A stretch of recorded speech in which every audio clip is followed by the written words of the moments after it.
प्रकृतेः क्रियमाणानि गुणैः कर्माणि सर्वशः अहङ्कारविमूढात्मा कर्ताहमिति मन्यते।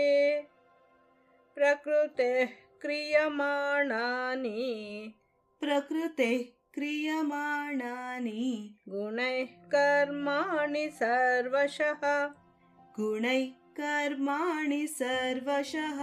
अहङ्कारविमूढात्मा कर्ताहमिति मन्यते। प्रकृतेः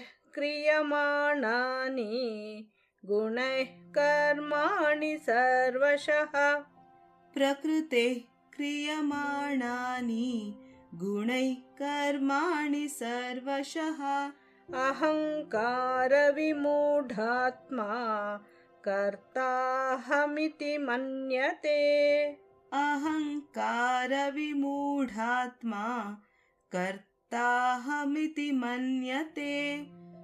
प्रकृतेः क्रियमाणानि गुणैः कर्माणि सर्वशः अहङ्कारविमूढात्मा कर्ताहमिति मन्यते।